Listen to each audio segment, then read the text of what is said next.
YouTube channel राजयोग राजस्थान में आप सभी का स्वागत है। आज हम पढ़ेंगे सामाजिक विज्ञान की कक्षा 8 की जो किताब है उसका भाग 3 इतिहास, जो आरबीएससी की किताब है। तो उसमें जो पढ़ेंगे हम मुग़ल साम्राज्य का पतन व 18वीं सदी का भारत और 1857 का स्वतंत्रता संग्राम, आधुनिक भारत में होने वाले वैचारिक परिवर्तन एवं सुधार और भारत की अर्थव्यवस्था पर अंग्रेजी शासन का प्रभाव, ब्रिटिश कालीन भारतीय शासन व्यवस्था, राष्ट्रीय आंदोलन, आज़ादी के बाद का भारत और हमारे गौरव।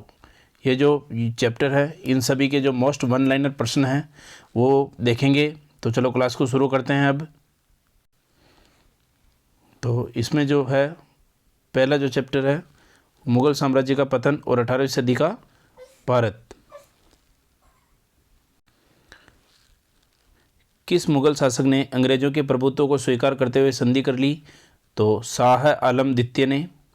और मुग़ल साम्राज्य के पतन का मुख्य कारण क्या था? तो औरंगजेब की धार्मिक, मुग़ल मराठा एवं मुग़ल राजपूत नीतियां जो थी ये मुग़ल साम्राज्य के पतन का प्रमुख कारण थी। और किसने मुग़ल सत्ता के खिलाफ स्वयं को स्वतंत्र घोषित करते हुए सिक्का भी चलवा दिया? तो बंदा बहादुर ने जो है वो एक अपना सिक्का भी चला दिया था। और मराठा साम्राज्य की स्थापना किसने की? तो याद रखिएगा दोस्तों, मराठा साम्राज्य की स्थापना शिवाजी ने की। मराठा शक्ति का विकास किसके काल में हुआ है? तो पेशवा बाजीराव के काल में मराठा शक्ति का विकास हुआ है। और जाट साम्राज्य की स्थापना किसने की थी? तो याद रखिएगा बदन सिंह ने जाट साम्राज्य की स्थापना की थी। इसी के साथ जाटों की शक्ति का विकास किसके काल में हुआ? तो महाराजा सूरजमल, इन्होंने भरतपुर को अपनी राजधानी बनाया था और इसी में जाटों के शक्ति का विकास हुआ था। बंगाल राज्य की स्थापना किसने की? तो मुर्शिद कुली खान ने। और मराठों के बढ़ते प्रभाव को रोकने के लिए किस राजपूत शासक ने 1734 में हुरडा सम्मेलन आयोजित किया? तो सवाई जयसिंह ने हुरडा सम्मेलन आयोजित किया था। और मुगलों से जोधपुर किसने छीन लिया था? तो अजित सिंह ने मुगलों से जोधपुर छीन लिया था। और जयपुर में हवा महल किसने बनवाया? तो प्रताप सिंह ने जयपुर में हवा महल बनाया था। और गंधर्व बैसी जैसे विद्वान किस शासक के दरबार में रहते थे? तो प्रताप सिंह के दरबार में। इसी के साथ मराठों द्वारा अन्य शासकों से लिया जाने वाला कर क्या कहलाता था? याद रखिएगा ये प्रश्न कई बार परीक्षा में, राजस्थान की प्रतियोगिता परीक्षा में पूछा गया है कि मराठों द्वारा अन्य शासकों से लिया जाने वाला कर क्या कहलाता था? तो चौथ कर कहलाता है। और मराठा क्षेत्र के शासकों से लिया जाने वाला कर क्या कहलाता था? तो सरदेशमुखी कर कहलाता था। और राजस्थान के किस शासक ने यशवंतराव होलकर की सहायता की थी? तो भरतपुर नरेश रणजीत सिंह ने जो राजस्थान के यशवंतराव होलकर की सहायता की थी। इसी के साथ नेक्स्ट जो चैप्टर है वो है 1857 का स्वतंत्रता संग्राम। अंग्रेजी राज्य के विरुद्ध सबसे बड़ी व देशव्यापी क्रांति कब हुई? तो याद रखिएगा दोस्तों 1857 की क्रांति, जो कि बहुत ही महत्वपूर्ण क्रांति है। और गोद निषेध नीति किसने बनाई थी? तो लॉर्ड डलहौजी ने गोद निषेध नीति बनाई थी। क्रांतिकाल में किन साहित्यकारों ने देशभक्ति की अलग जगाने का कार्य किया? तो बांकी दास ने। जोधपुर जो सूरजमल मिश्रण थे बूंदी के, बारठ जैसलमेर के थे। अंग्रेजों की छावनियाँ लूटने वाले क्रांतिकारी कौन थे? तो जवाहर जी व डोंग जी जो थे वो अंग्रेजों की छावनियाँ लूटने का काम करते थे। किस रियासत ने जवाहर जी को शरण दी थी? तो बीकानेर रियासत ने जवाहर जी को शरण दी थी। और 1857 की क्रांति की योजना किसने बनाई? तो नाना साहब पेशवा तथा उनके सहयोगी अजीमुल्ला तथा रंगोजी बापू ने 1857 क्रांति की योजना बनाई थी। और इसी के साथ क्रांति के लिए कौन सा दिन तय हुआ? तो 31 मई 1857 जो है वो क्रांति के लिए तय हुआ था। और क्रांति का प्रतीक क्या था? तो कमल का फूल और रोटी हाथ में।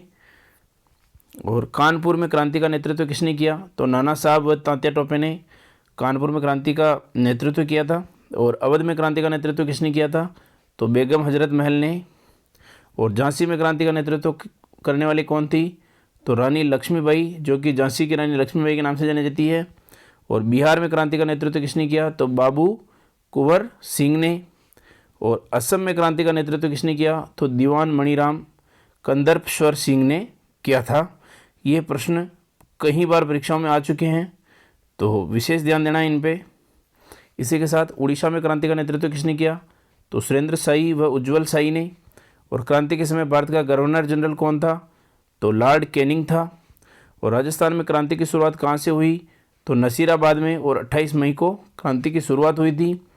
चलो दिल्ली मारो फिरंगी का नारा कहाँ लगाया गया? तो एरिनपुरा में यह नारा लगाया गया था। और एरिनपुरा के सैनिकों की भेंट किस स्थान पर ठाकुर खुशाल सिंह से हुई? तो खेरवा नामक स्थान पर। और खुशाल सिंह कहाँ के ठाकुर थे? तो खुशाल सिंह जो थे वो आउवा के थे, और आउवा के ठाकुर खुशाल सिंह के नाम से जाने जाते थे। और खुशाल सिंह के नेतृत्व में किस स्थान पर क्रांतिकारियों ने जोधपुर की सेना को हराया? तो बिथोड़ा नामक स्थान पर क्रांतिकारियों ने जोधपुर की सेना को हराया था। और किस अंग्रेज जनरल का सिर आउवा के किले पर लटका दिया गया? तो याद रखिएगा दोस्तों, मेक मोशन का सिर जो है वो आउवा के किले पर लटका दिया गया था। और किस अंग्रेज जनरल का सिर काटकर कोटा की सड़कों पर घुमाया गया? तो ये भी विशेष महत्वपूर्ण प्रश्न है। तो मेजर बर्टन का जो सिर है वो कोटा की सड़कों पर घुमाया गया था। और आप इसको ऐसे भी याद रख सकते हो, कोटा को कोट से और बटन को बटन से, तो कोट का बटन ये याद रख सकते हो आप। तो मेजर बर्टन। कोटा में क्रांतिकारियों का नेतृत्व किसने किया? तो जयदयाल और मेहराब खान ने। और राजपूताने का कौन सा शासक अपनी सेना राज्य से बाहर क्रांतिकारियों के विरुद्ध लेकर गया? तो बीकानेर का जो शासक था वो बाहर क्रांतिकारियों के विरुद्ध लेकर गया था। नेक्स्ट जो क्वेश्चन है, किसे राजस्थान का दूसरा भामाशाह कहा जाता है? तो अमरचंद बाठिया। इन्होंने तात्या टोपे को अपनी सारी संपत्ति देने का प्रस्ताव रखा था और इसे राजस्थान का दूसरा भामाशाह कहा जाता है।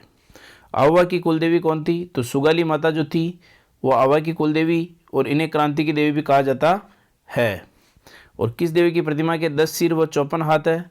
तो सुगाली माता के 10 तो सिर है और 54 हाथ है। और क्रांति के बाद किन्हें सबसे अधिक अंग्रेजी प्रतिरोध का सामना करना पड़ा? तो सामंतों को। और किस गवर्नर जनरल ने भारतीयों की आवाज़ उठाने के लिए कांग्रेस के गठन को मंजूरी दी? तो लॉर्ड डफरिन ने। और किसने अंग्रेजों के विरुद्ध अपने तर्कों से 1857 की क्रांति को भारत का प्रथम स्वतंत्रता विद्रोह साबित किया? तो वीर सावरकर ने। नेक्स्ट जो चैप्टर है वो है आधुनिक भारत में होने वाली वैचारिक परिवर्तन व समाज सुधार। देख लेते हैं इसके मोस्ट इंपोर्टेंट प्रश्न। तो सती प्रथा के खिलाफ मुहिम किसने छेड़ी?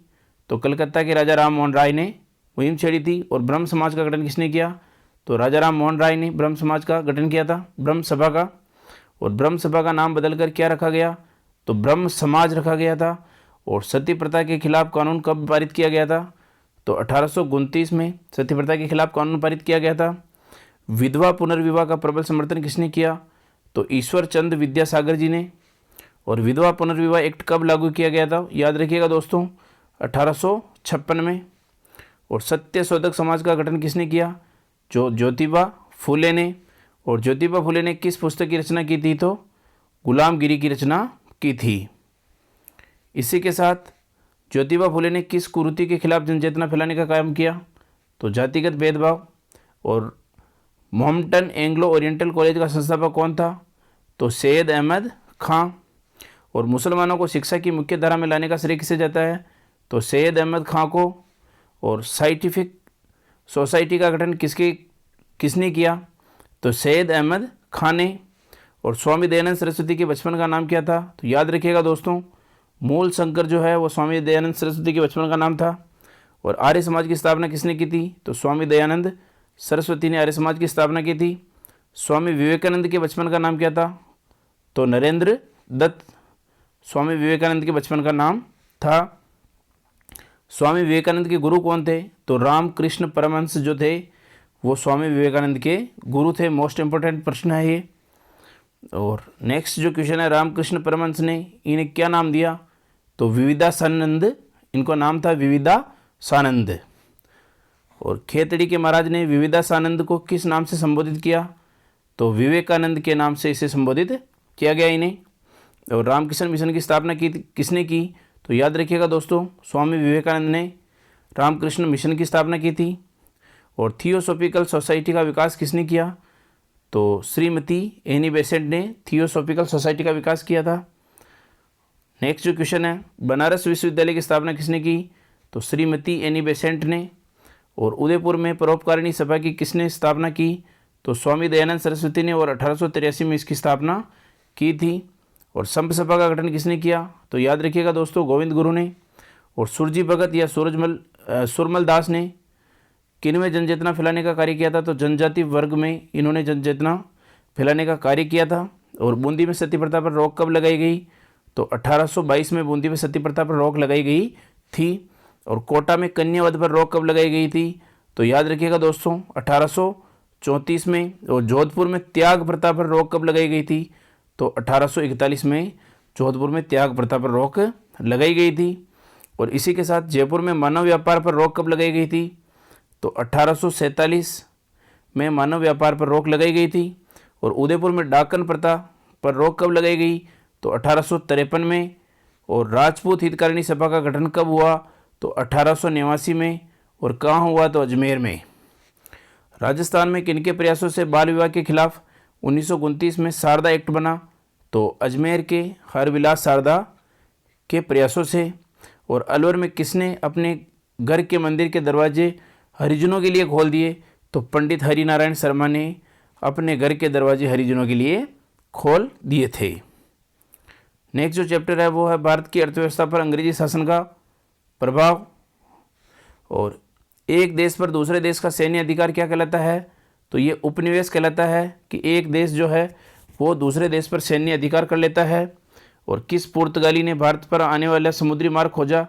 तो याद रखिएगा दोस्तों, मोस्ट इंपॉर्टेंट प्रश्न, वास्को डिगामा ने समुद्री मार्ग खोजा था, पुर्तगाल का था वो। और 1717 में किस मुगल बादशाह ने 3000 रुपये वार्षिक के बदले में पूरे भारत में व्यापार की अनुमति दी? तो फर्रुख सियर ने केवल और केवल 3000 रुपये वार्षिक लेने के बदले में पूरे भारत में व्यापार की अनुमति दे दी थी। भारत के साथ व्यापार करने के लिए ईस्ट इंडिया कंपनी द्वारा किन जहाज़ों का प्रयोग किया गया जाता था? तो ईस्ट इंडियन मैन जो जहाज़ थी उनका प्रयोग किया जाता था। अंग्रेजों के खिलाफ सबसे पहले संपत्ति निकासी का विरोध किसने किया? तो दादा भाई नौरोजी ने संपत्ति निकासी का विरोध किया था। और औद्योगिक क्रांति की शुरुआत कहाँ से हुई? तो इंग्लैंड से औद्योगिक क्रांति की शुरुआत हुई थी। और नेक्स्ट जो चैप्टर है वो है ब्रिटिश कालीन भारतीय शासन व्यवस्था। भारत का प्रथम वाइसराय किसे नियुक्त किया गया? तो लॉर्ड कैनिंग को प्रथम वाइसराय नियुक्त किया गया था इंडिया का।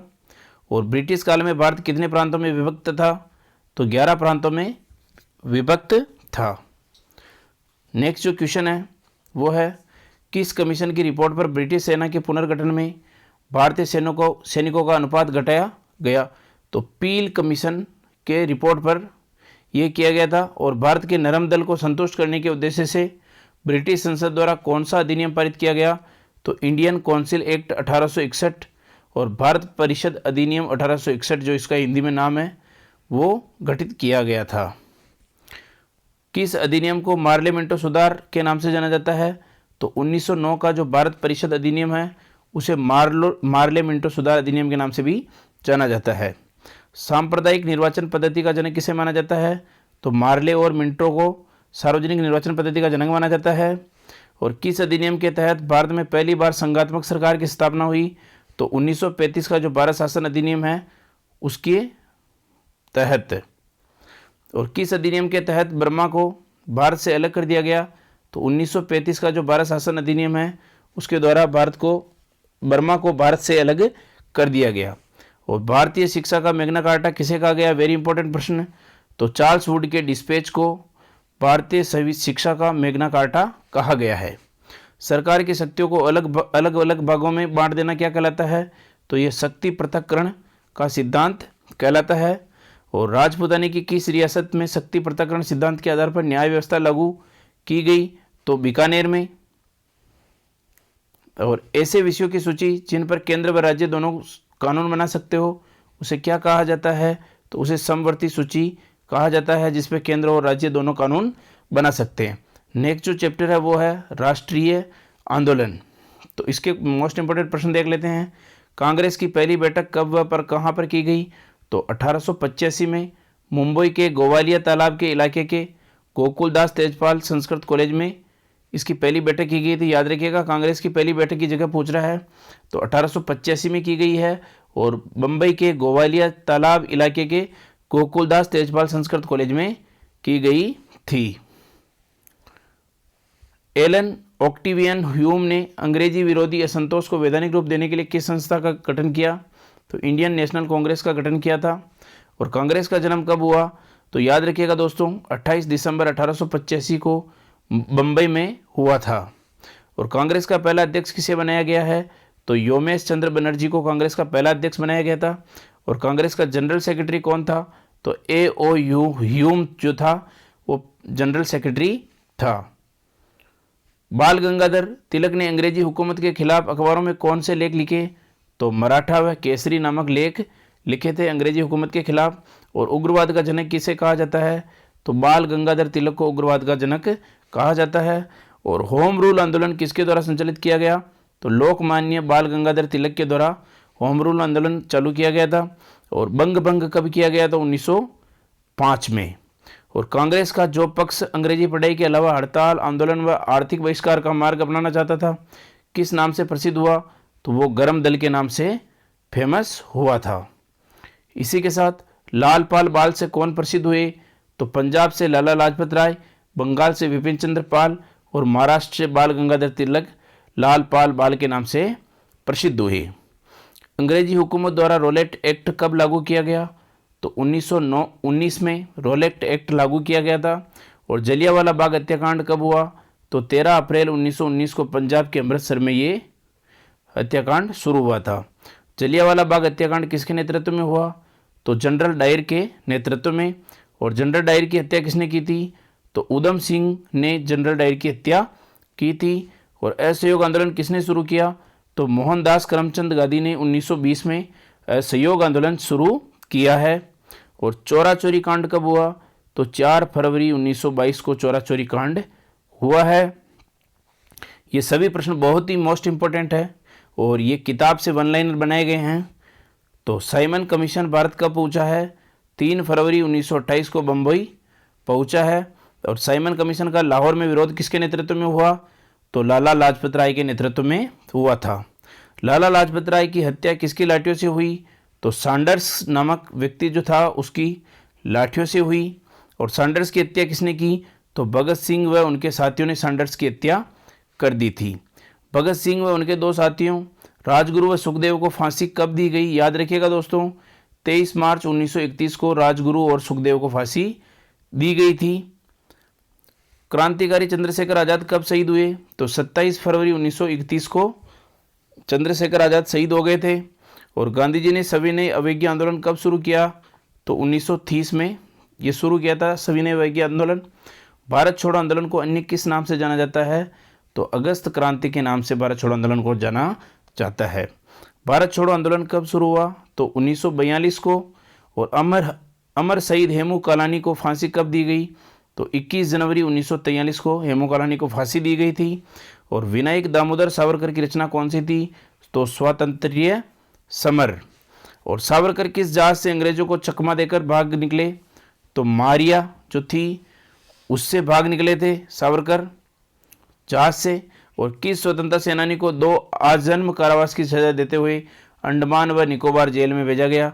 तो विनायक दामोदर सावरकर को अंडमान व निकोबार की जेल में भेजा गया था। 1943 में आज़ाद हिंद फौज की कमान किसने संभाली?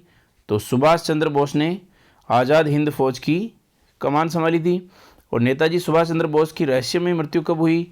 तो 18 अगस्त 1945 को उनकी रहस्यमयी मृत्यु हो गई थी। अंग्रेजों ने देश का विभाजन कब किया? तो 14 अगस्त 1947 को देश का विभाजन हो गया था। और बिजौलिया के किसानों को कितने प्रकार के कर देने पड़ते थे? तो याद रखिएगा दोस्तों 84 प्रकार के कर देने पड़ते थे बिजौलिया के किसानों को। और बिजौलिया में सर्वप्रथम विद्रोह किसके नेतृत्व में हुआ? तो साधु सीताराम दास के नेतृत्व में हुआ था। प्रतापगढ़ में हरिजन सेवा समिति का गठन किसके द्वारा हुआ? तो हरिजन सेवा समिति का जो गठन है वो अमृतलाल के निर्देशन में हुआ। और वर्धमान विद्यालय की स्थापना किसके द्वारा की गई? तो अर्जुन लाल सेठी के द्वारा स्थापना की गई थी। और केसरी सिंह बारट का जन्म कहाँ पर हुआ? तो देवपुरा जो भिलवाड़ा में है वहाँ पर इनका जन्म हुआ था। और चेतावनी रा चुंगटिया किसकी रचना है? तो ये केसरी सिंह बारट जी की रचना है। तुम कहते हो मेरी माँ मेरे लिए रोती है, पर मैं दूसरी सैकड़ों माँओं को रोने का कारण कैसे बन जाऊँ? उक्त कथन किसका है? तो प्रताप सिंह बारट का यह कथन है। और दिल्ली में वाइसराय लॉर्ड होर्डिंग्स के जुलूस पर बम किसने फेंका? तो जोरावर सिंह ने, जो जोरावर सिंह बारट है उन्होंने दिल्ली में वाइसराय लॉर्ड होर्डिंग्स के जुलूस पर बम फेंका था। अमरदास बैरागी के रूप में कौन क्रांतिकारी जाना गया? तो जोरावर सिंह बारठ जो है वो अमरदास बैरागी के रूप में क्रांतिकारी के रूप में जाना गया था। और चापेकर बंधुओं द्वारा किस अंग्रेज की हत्या कर दी गई? तो फ्लैग कमिश्नर की हत्या कर दी गई थी। इसके बाद देख लेते हैं नेक्स्ट चैप्टर, आज़ादी के बाद का भारत। आज़ादी से पहले भारत में कितनी रियासतें थी? तो 562 रियासतें थी। याद रखिएगा, भारतीय संविधान सभा का गठन कब किया गया? तो 1946 में। और संविधान सभा में कितने सदस्य रखे गए? तो 389। और संविधान सभा में सबसे पहले अपने प्रतिनिधि किस शासक ने भेजे? तो बीकानेर के शार्दुल सिंह ने भेजे थे। और पाकिस्तान के भारत से अलग होने पर भारत में संविधान सभा के सदस्यों की संख्या कितनी रह गई? तो 299 रह गई थी। और नई भारतीय संविधान सभा का अध्यक्ष किसे बनाया गया? तो याद रखिएगा, डॉक्टर राजेंद्र प्रसाद को। संविधान सभा ने अपने काम को कितनी समितियों में बांटा? तो 17 समितियों में। और संविधान को अधिनियमित, आत्मार्पित व अंगीकृत कब किया गया? तो 26 नवंबर 1949 को किया गया था। भारत में संविधान लागू कब हुआ? तो 26 जनवरी 1950 को। और रियासती विभाग की स्थापना किसके नेतृत्व में की गई? तो सरदार वल्लभ भाई पटेल के नेतृत्व में रियासती विभाग की स्थापना की गई थी। मेवाड़ के किस महाराणा ने पाकिस्तान में शामिल होने से स्पष्ट मना कर दिया? तो भोपाल सिंह ने जो है वो पाकिस्तान में शामिल होने के लिए स्पष्ट मना कर दिया गया था। और किस रियासत की प्रजा ने राजा के विरुद्ध विद्रोह करके भारत में शामिल होने की मांग रखी? तो जूनागढ़ रियासत ने। स्वतंत्रता के समय कौन सी रियासतें स्वतंत्र अस्तित्व चाहती थी? तो जूनागढ़, हैदराबाद और कश्मीर जो है वो अपना स्वतंत्र अस्तित्व चाहती थी। लौह पुरुष के नाम से कौन जाने जाते हैं? तो सरदार पटेल जो है वो लौह पुरुष के नाम से जाने जाते हैं। भारत व पाकिस्तान के बीच सीमा निर्धारण किस अंग्रेज अधिकारी ने किया है? तो रेड क्लिफ नामक जो अधिकारी था उसने भारत और पाकिस्तान के बीच का सीमा का निर्धारण किया था। पूर्वी पाकिस्तान के स्थान पर बांग्लादेश का निर्माण कब हुआ? तो 1971 में हुआ था। और योजना आयोग का गठन कब किया गया? तो 1950 में। नेक्स्ट जो क्वेश्चन है, पाकिस्तान से भारत की कितनी बार प्रत्यक्ष रूप से जंग हुई है? तो याद रखिएगा 4 बार हुई है, 1948, 1965, 1971 और 1999। योजना आयोग का उद्देश्य क्या था? तो भारत में पंचवर्षीय योजनाओं का निर्माण करना योजना आयोग का प्रमुख कार्य था। भारी उद्योगों पर किस पंचवर्षीय योजना में बल दिया गया? तो द्वितीय पंचवर्षीय योजना में। और योजना आयोग के स्थान पर नीति आयोग का गठन कब किया गया? तो 2015 में योजना आयोग की जगह नीति आयोग का गठन किया गया। नीति आयोग का प्रथम उपाध्यक्ष किसे बनाया गया? तो अर्थशास्त्री अरविंद पनगड़िया, जो कि अर्थशास्त्री डॉक्टर राजीव कुमार ने 1 सितंबर 2017 को नीति आयोग में उपाध्यक्ष का पदभार ग्रहण कर लिया था। और नीति आयोग का अध्यक्ष कौन था? तो प्रधानमंत्री जो है वो नीति आयोग का अध्यक्ष होता है। और अरविंद पनगड़िया का संबंध किस जिले से हैं? तो भीलवाड़ा जिले से हैं। और राज्यों की सीमा तय करने के लिए किस आयोग का गठन किया गया है? तो राज्य पुनर्गठन आयोग का गठन किया गया है। मद्रास का नया नाम क्या है? तो तमिलनाडु है। मद्रास का नया नाम चेन्नई है, तमिलनाडु नहीं है, चेन्नई। मैसूर का नया नाम क्या है? तो कर्नाटक है। और पंजाब और हरियाणा का अलग राज्य कब बने? तो 1966 में पंजाब और हरियाणा अलग राज्य बने हैं। इसी के साथ मत्स्य संघ की राजधानी किसे बनाया गया है? तो अलवर को। और मत्स्य संघ नामकरण किसकी सिफारिश पर किया गया था? के.एम. मुंशी की सिफारिश पर इसका नाम मत्स्य संघ रखा गया था। और संयुक्त राजस्थान की राजधानी किसे बनाया गया है? तो कोटा को। और संयुक्त राजस्थान में उदयपुर के विलय होने के बाद इसका राज प्रमुख किसे बनाया गया है? तो महाराणा भूपाल सिंह को। और संयुक्त राजस्थान में उदयपुर के विलय होने के बाद इसका प्रधानमंत्री किसे बनाया गया है? तो माणिक्यलाल वर्मा को संयुक्त राजस्थान जब उदयपुर में विलय होने के बाद इसका प्रधानमंत्री बनाया गया था। वृहत राजस्थान की राजधानी किसे बनाया गया है? तो जयपुर को बनाया गया है। और वृहत राजस्थान का महाराज प्रमुख किसे बनाया गया है? तो महाराणा भूपाल सिंह को। और वृहत राजस्थान का राज प्रमुख किसे बनाया गया है? तो मान सिंह को। और वृहत राजस्थान का प्रधानमंत्री किसे बनाया गया था? तो हीरालाल शास्त्री को उस समय का वृहत राजस्थान का प्रधानमंत्री बना दिया गया था। और मत्स्य प्रदेश का कौन सा क्षेत्र राजस्थान में मिलाया गया? तो सुनेल टप्पा का। राजस्थान का कौन सा क्षेत्र मध्य प्रदेश में मिलाया गया है? तो सिरोंज नामक जो क्षेत्र है वो मध्य प्रदेश में मिलाया गया था। राजस्थान का एकीकरण कब कंप्लीट हो गया? तो 1 नवंबर 1956 को कंप्लीट हो गया था। और राजस्थान दिवस कब मनाया जाता है? तो याद रखिएगा दोस्तों, 30 मार्च को राजस्थान दिवस मनाया जाता है। नेक्स्ट जो चैप्टर है वो है हमारे गौरव। चंद्रबरदाई का जन्म कब हुआ? तो 1148 में लाहौर में चंद्रबरदाई का जन्म हुआ था। और चंद्रबरदाई की जो प्रसिद्ध रचना कौन सी है? वो है पृथ्वीराज रासो। हिंदी का प्रथम महाकाव्य किसे कहा जाता है? तो पृथ्वीराज रासो को। और चंद्रबरदाई के पिता का नाम क्या था? तो राव वेण। और ब्रह्मगुप्त का जन्म स्थान कौन सा है? तो बीनमाल जालोर, जो कि 598 में ब्रह्मगुप्त का जन्म हुआ है। और ब्रह्मगुप्त की प्रसिद्ध रचना कौन सी है? तो ब्रह्मस्फुट सिद्धांत या खंड खाद्यकम जो है ये इनकी प्रमुख रचना है। ब्रह्मगुप्त के अध्ययन क्षेत्र कौन कौन से थे? तो ज्यामिति व खगोल विज्ञान जो थे वो इनके प्रमुख क्षेत्र थे। और आगे जो नेक्स्ट क्वेश्चन है, विश्व का प्रथम शल्य चिकित्सक किसे माना गया है? तो महर्षि सुश्रुत को पहला शल्य चिकित्सक माना गया है। और सुश्रुत का प्रसिद्ध ग्रंथ कौन सा है? तो सुश्रुत संहिता जो है वो सुश्रुत का प्रसिद्ध ग्रंथ है या था। और श्रीनिवास रामानुजन का अध्ययन क्षेत्र क्या था? तो गणित था रामानुजन जी।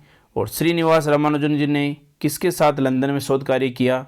तो G.H. हार्डी के साथ इन्होंने शोध कार्य किया था। और महाकवि माघ का जन्म कहाँ हुआ? तो श्रीमाल नगर बीनमाल जालौर में इनका जन्म हुआ था। महाकवि माघ की प्रसिद्ध रचना कौन सी है? तो शिशुपाल वधम जो है इनकी प्रमुख रचना है। महाकवि माघ के पिता का नाम क्या है? तो याद रखिएगा दोस्तों, माघ के पिता का नाम दत्तक है। और महाकवि माघ की माता का जो नाम है वो मालहण देवी है।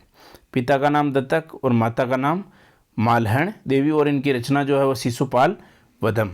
सूत्रधार मंडन का कार्यक्षेत्र कौन सा माना जाता है? तो वास्तुशास्त्र मंडन का प्रमुख कार्य माना जाता है।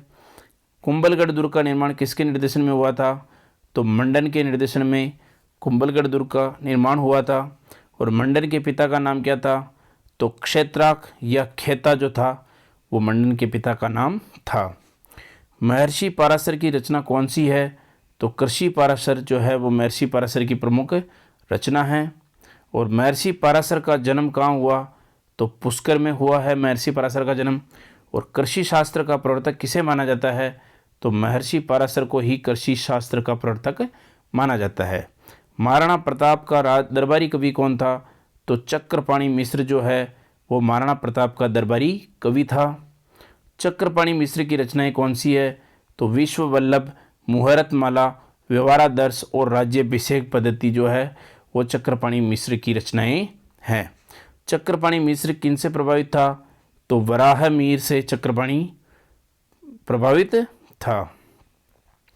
चक्रपाणि मिश्र ने भूमिगत जल बताने वाले किस ज्ञान का उल्लेख किया अपनी रचनाओं में किया है? तो हरवा का। और विभिन्न संकेतों के आधार पर भूमिगत पानी की उपस्थिति व गहराई बताने का ज्ञान क्या कहलाता है? तो ये हरवा कहलाता है। और चक्रपाणि मिश्र के पिता का क्या नाम था?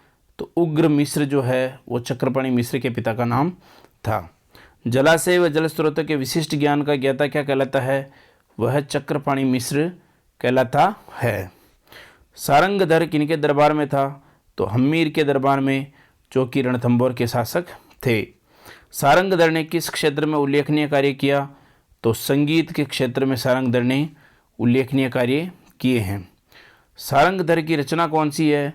तो सारंगधर पद्धति जो है वो सारंगधर की रचना है।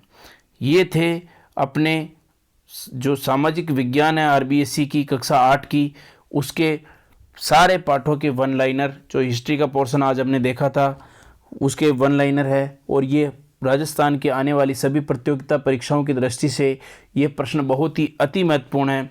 तो मैं आशा करता हूँ कि ये क्लास आपको पसंद आई होगी। अगर आपको ये हमारी क्लास पसंद आई है तो आपके दोस्तों के साथ शेयर कीजिए, लाइक कीजिए, कमेंट कीजिए।